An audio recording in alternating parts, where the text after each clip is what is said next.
So I recently rewatched the 2006 Studio Dean adaptation of the Fate route for Fate Stay Night, and yeah, I had a pretty good time.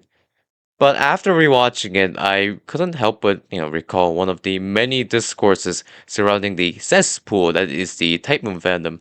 Saber in Fate Zero. Everyone's favorite gluttonous king of knights. If you're familiar with the series and have interacted with the online fandom at all, my condolences. You've probably heard about this a million times. Yeah, I used to not really think just too much of it at all, but after this rewatch, I really began to understand just how out of character she was in Fate Zero. Now, for the sake of my own brain cells, I will not be discussing the Banquet of Kings in this video. Mostly because, there's already 50 million posts and videos talking about it online if you look hard enough, and well, I really just do not like that scene. I do not want to talk about it at all. Oh, and a little warning before we go right on ahead. This video will just be some unorganized ramblings and, yapping as my ADHD ass can't organize my thoughts for shit. Also, I'm really only gonna be touching on two main complaints I have of Zero Saber, which isn't a lot, but these two are big enough for me to not like how she was, handled and portrayed in the show. But without further ado, let's get on right ahead. First thing I want to talk about was, already brought up earlier, but it's her stupid obsession with chivalry. So for those who haven't watched Fate Zero or even anything Fate related at all, let me paint you a picture right here. Let's bango this shit. So you are participating in a magic super murder death kill game, right? You're one of seven servants, historical or mythological figures who have wishes that they want granted. Luckily for you, the prize for this event is the Holy Grail, a wish granting miracle device. To win, just kill the other servants. So, in your first battle, you get injured by your opponent's special weapon, a Noble Phantasm. This one's ability is so your wound can't heal. Because of that, you can't use your own Noble Phantasm, which requires two hands. Oh fuck! That's bad.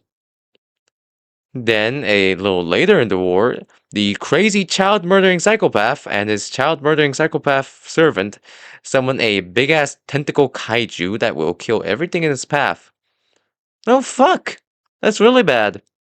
Now, luckily for you again, the servant that injured you offers to break his noble phantasm that wounded you, undoing that curse, that made it so your wounds don't heal. What do you say in this situation? Is it A, thank you, Lancer, I shall remember this? Or B, thank you, Lancer, but I consider this scar a mark of honor. Just your aid in this fight is more than I could ask for, or some dumb shit like that. Obviously, anyone with like functioning brain cells and the same mind would go for option A. Lives and your chance at the grail are at stake here. But this chivalrous cuck decides to go for, a speech option B. Like, fucking what?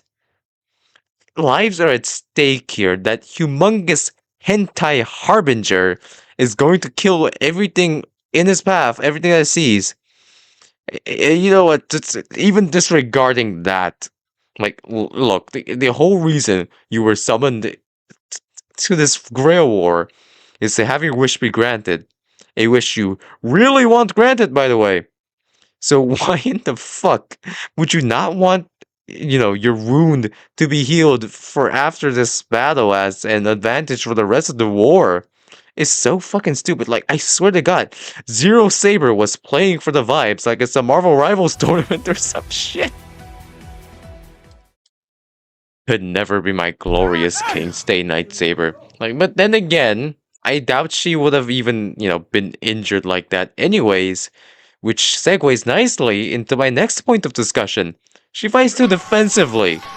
Like, for me, Saber's always been a very offensive fighter in Stay Night, so I really don't understand this way of writing her. For example, I'm gonna be making a comparison of her first battle against both Lancers in the wars. So, against Yarmud, the Armud, I never really learned how to pronounce this bitch ass name. So, against 4th Holy Grail War Lancer, she is cautious, waiting for him to strike first. cautiously evading and rarely ever going all in on an attack. Due to this, the Armoid gets the advantage, and Saber struggles throughout most of the fight, which leads to, again, her injury. Now, stay Night Saber, she's an alpha female. The moment she sees Ku, it's on sight. It goes all in on the attack, pushing him back and forcing him to use the gay bulge. Like already, you can see there is a clear difference. Like you can say that this was mostly because her master Shiro was in immediate danger at the time with Lancer right there, but doesn't really work as an excuse because Irie was also in immediate danger being out in the open with Lancer right there and an enemy master possibly being present. The excuse just falls flat. It does not work. It's so funny to me that she fights like this in Zero, when in Stay Night she decides to head straight to Ryo Temple by herself, behind her master's back, because she was standing on business and she wanted that shit done. And this is with a worse source of mana, by the way. Kiritsugu was a superior mage to Shiro.